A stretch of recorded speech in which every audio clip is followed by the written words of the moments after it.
So my platform for the Giant Builders is that we work with 4 pillars to build giants: spiritual, health, family, and business. And our next speaker actually really follows the same plan and puts it all in perspective as after the pandemic. This is interesting. Building spirituality, family, health, and business. This is the Giant Builders with Lois Wyant. Hello, Giant Builders! Are you having a great day? I certainly hope so. Today, our guest is Oresta Diversa, and we're just going to chat. So how are you today? Very good, thank you. And thank you for having me as a guest on your show today, Lois. I really appreciate your time. So please tell our listeners what you do. Well, I'm the author of the book, Life Beyond the Pandemic. I'm also a business coach, consultant trainer, and interfaith minister. Obviously, the pandemic brought you some inspiration. So can you tell us about your book? Yeah, I was extremely concerned once the pandemic started with people losing their jobs, losing their small businesses, basically losing their livelihoods. So what I created was a book called Life Beyond the Pandemic, where I offer people a step-by-step blueprint to help people get back online with their lives. And basically, being an interfaith minister, which is basically an all-faiths minister, I take people from the spiritual to the practical, and I give people a step-by-step blueprint, because it's my belief we're all here for a reason and a purpose. Give me an idea of a beginning step. Well, beginning step is really analyze, where are you? I mean, what's going on in your life financially? What are your financials? How long can you be out of work? What are your goals? Big term goals. But realistically, you have to find out where you are and where you want to go. And the book, with the exercises that it has, helps you figure out what you have to offer and what your purpose here is, or on this earth and this time and this place. Because most people really want to do what they love to do. And usually what they love to do is tied into their life purpose. How does one really determine their life purpose, do you think? Well, it's innate in all of us. The challenge is bringing that out. Usually it has to do with something about you feel good about doing what you're doing. Most people, it's innate. Other people just need a little bit of a roadmap to figure out what they have, skills and education and personal gifts and talents and attributes, and they need to mold that to get to where they need to go. The challenge is many times, we're forced because of life to take jobs and take careers we don't like, or to feed our families, to feed ourselves. But eventually we get to the point where we say, what am I here for? What am I doing? And I think you're also finding now with the movement of quiet quitting, I'm sure you're familiar with that, what's going on with that. I think people are saying themselves at a younger age, as opposed to many of us who are baby boomers and older, aren't waiting as long to say, what's life all about, and what am I doing here, and why am I working a job that I don't like? Those are tough questions. Yes, they are. Yes, they are. So there's no magic age to come up with this question. No, but I think what's happening now, the younger generations are saying to themselves at an earlier age, what's my life all about? What am I doing here? How can I make a difference in the world? And I think that's happening at a younger age. And that's why we're seeing a lot of, I'm not going to call it a revolution in the workforce. I'm going to call it an evolution, as there were many years ago when, we went to a 5-day work week and we went to a 40-hour week. It was an evolution to get to that point. And I think we're seeing an evolution in the employee marketplace, that people want to do a job that they minimum enjoy, minimum makes a contribution to the world, and minimum it talks to their life purpose directly or indirectly. So do you think this is going to affect also businesses as far as being able to find employees? Yeah, I think it's a double-edged sword. It's two sides of the same coin, in that businesses may have to change the way they're doing business to attract and retain employees. but you are seeing a movement towards that. One of the major, for instance, one of the major car companies, which we'll not name here, is big on helping dogs and pets. Okay, you find another major big box store, which we all know is helping people build houses. So even though I may not be directly building that house, and I'm an employee for their company, I feel like I'm making a difference as an employee there. So it doesn't matter if you work in the warehouse or you're making blueprints or delivering the materials. You're part of that person's new life or making a difference in their life, and hence making a difference in the world. Which makes us feel happier about our participation with that company. Without question, without question. I think people want to be, for the most part of the solution and not part of the problem. And by working for a company that is helping people build new homes or helping people with animals, it's making a difference. And I think people want to be associated with those type of employers. Well, I'll tell you what, we're going to give one of our listeners a copy of your book. And so listeners, if you make a comment below, we will have a drawing and give away one of the books free. Tell me, what do you think is still to come out of the pandemic? Well, I think that the main thing is we're really starting to wake up to the fact that we're guests on this planet and that we're stewards of this planet and we need to take care of this planet. I think that's been a big wake-up call, that the planet is not just a big dumping ground, and we need to take care of it, that we're part of it.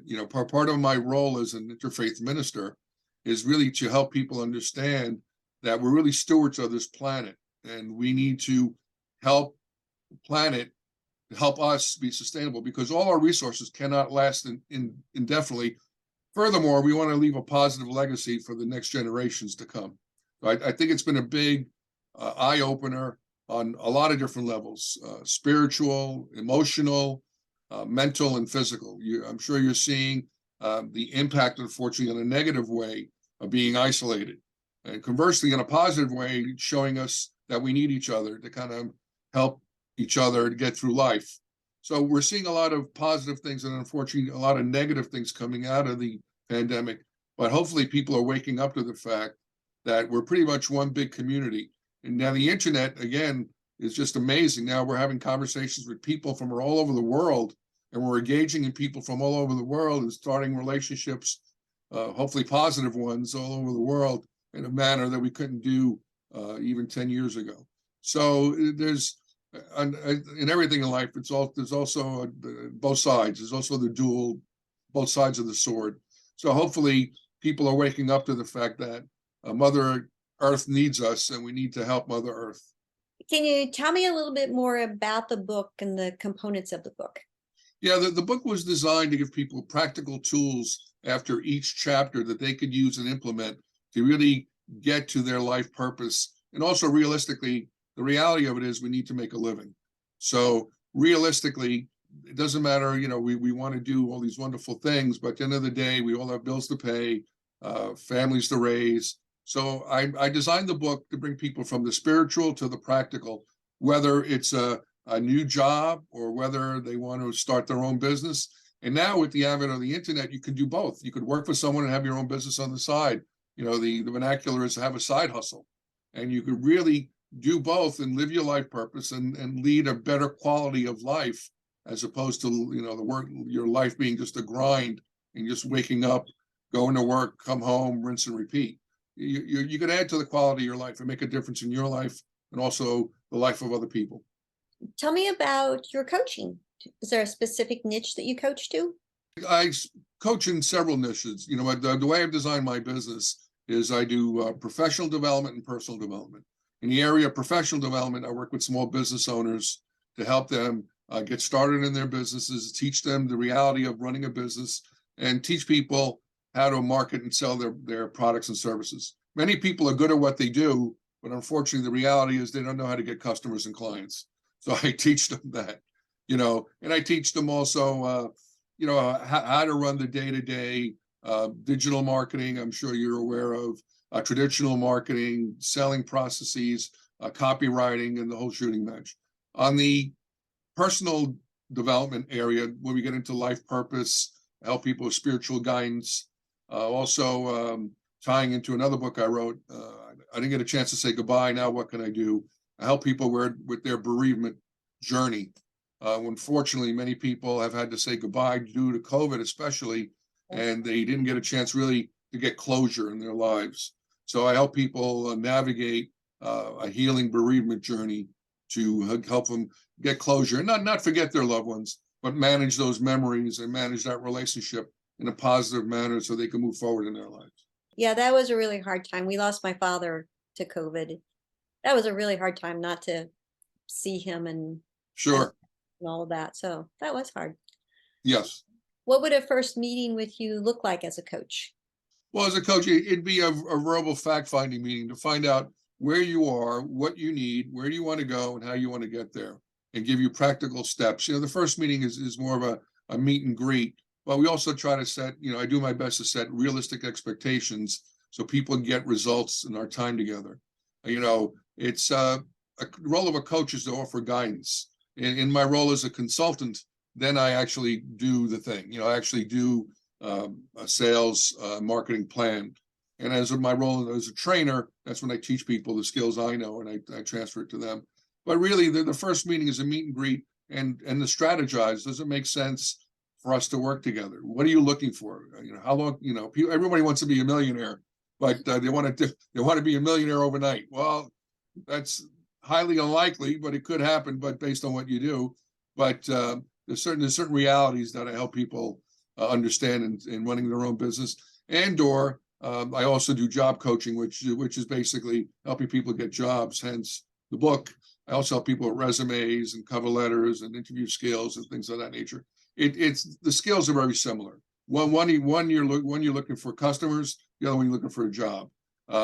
In a business, you have a brochure. Looking for a job, you have a resume. They're similar concepts. So I help people pretty much help them with their lives to get on track, both professionally and in their personal lives as well. And we seem so confused and undirected after COVID. Well, the challenge is there's so many choices, and COVID has scrambled everyone's brains, and the internet and streaming services. And what's happened is most people have a lot of choices.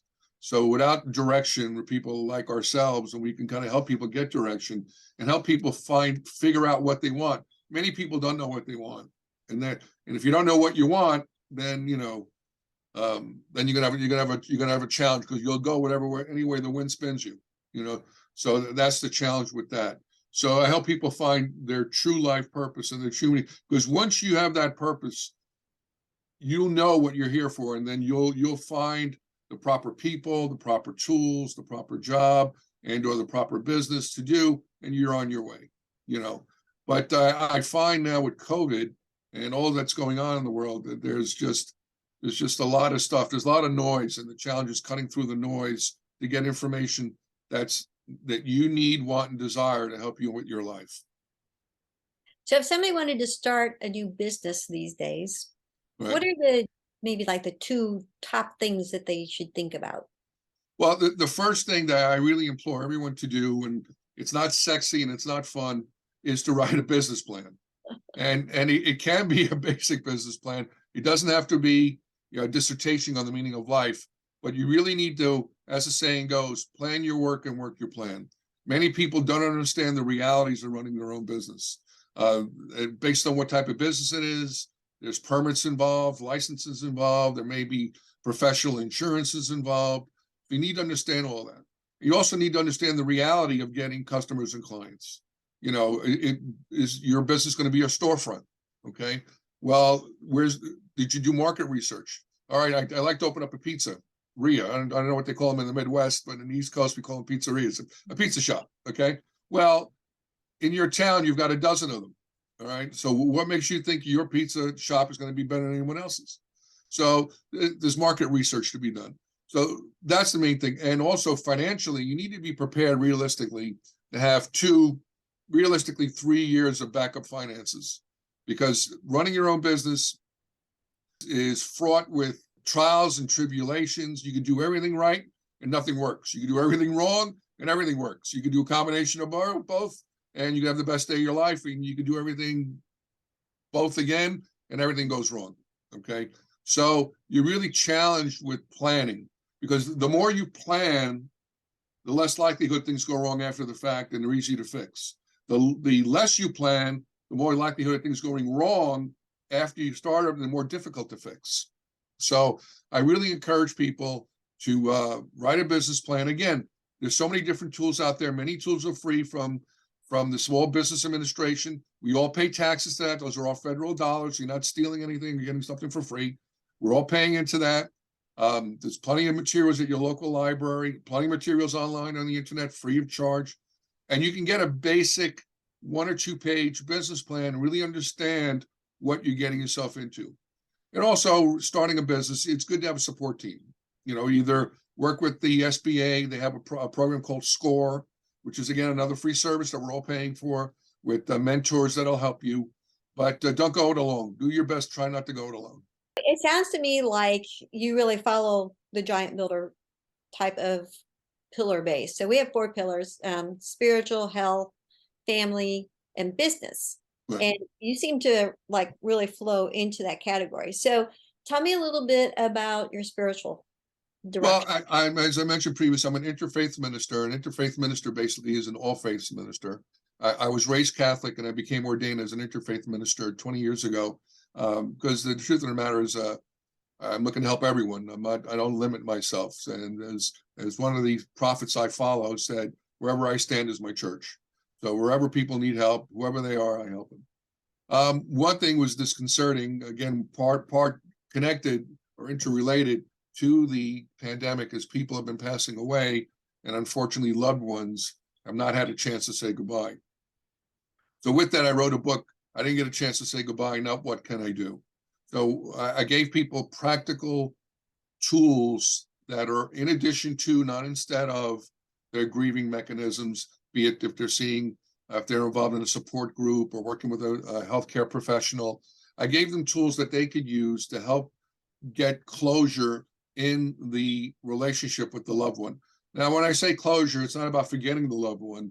It's about keeping favorable memories of that, and not being in a situation where that relationship, unfortunately, has been devastated because you didn't get a chance to say goodbye. Whether the relationship was good, bad, or indifferent, at the end of the day, sometimes things have not been said in a relationship, and people need some type of closure. So in my book, I've given people tools, again, in addition to, not instead of, to help them with the grieving process. Furthermore, the second part of the book, what I've done also is I've given people another book called Write Your Own Funeral Service. So people do not have to feel that they're not a part of the ceremonies and rituals of saying goodbye to the individual and having a proper funeral service.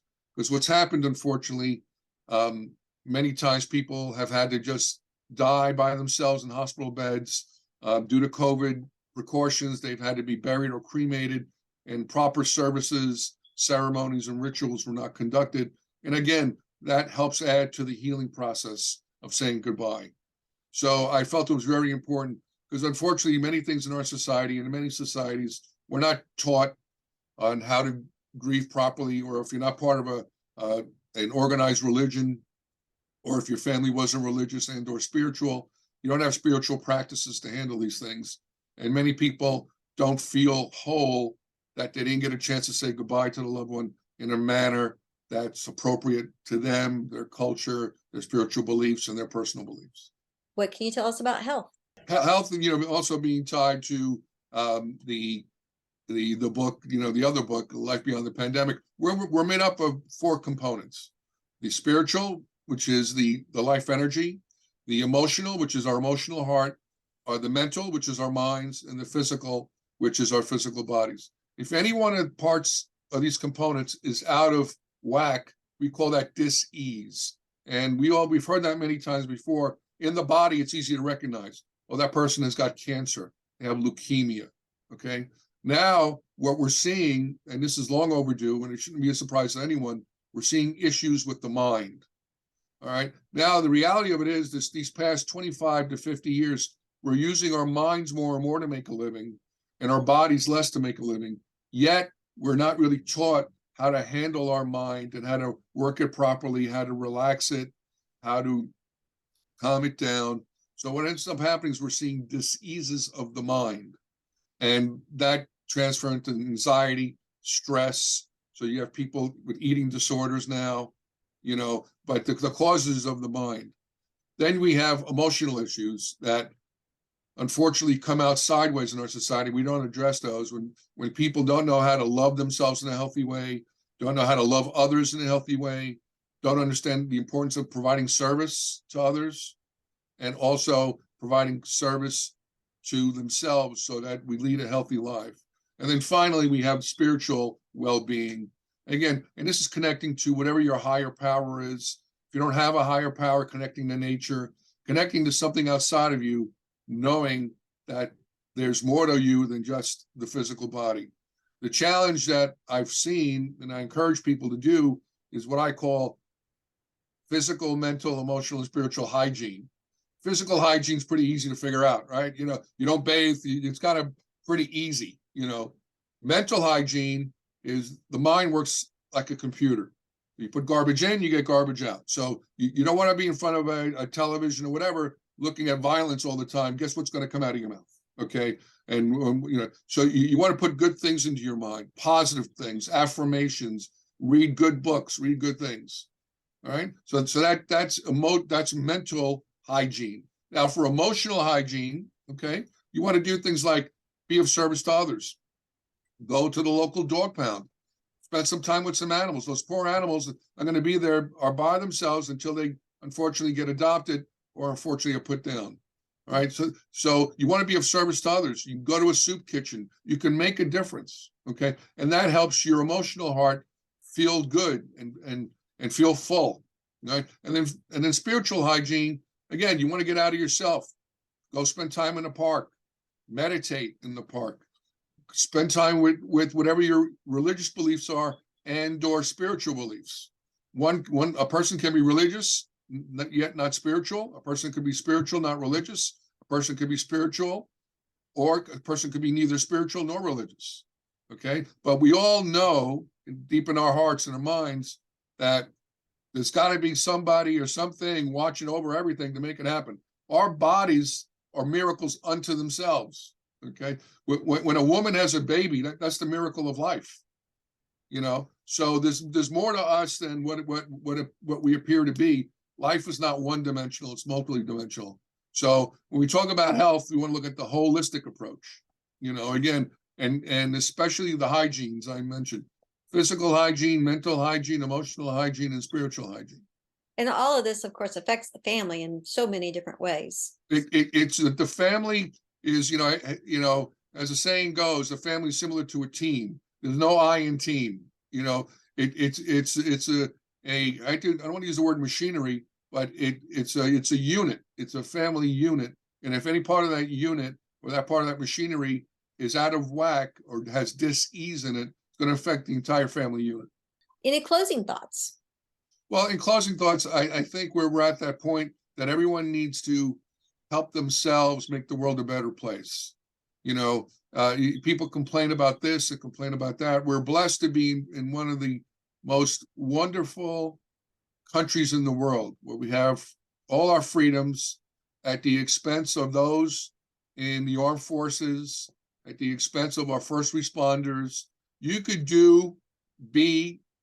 go as far as your talents can take you in this country. No one's going to hold you back. Obviously not doing anything criminal, of course, but we're blessed to be in a country where you could be anything you want. But we also need to work on ourselves. And I think it's time for many of us, even at this, I'm 63 years old, I'm still working on myself and still getting rid of emotional clutter, family clutter, all kinds of BS in my mind. And I think it's time that we all need to kind of help work on each other and work on ourselves to make the world a better place. That is so true. Well, thank you so much. That was so much information. I'm going to have to watch this a couple of times. Well, thank you once again for having me on. I appreciate your time today. All right. Well, thank you, Giant Builders. Remember, we post Tuesdays and Thursdays now, so don't miss an episode. Thank you for listening. This has been The Giant Builders with Lois Wyant.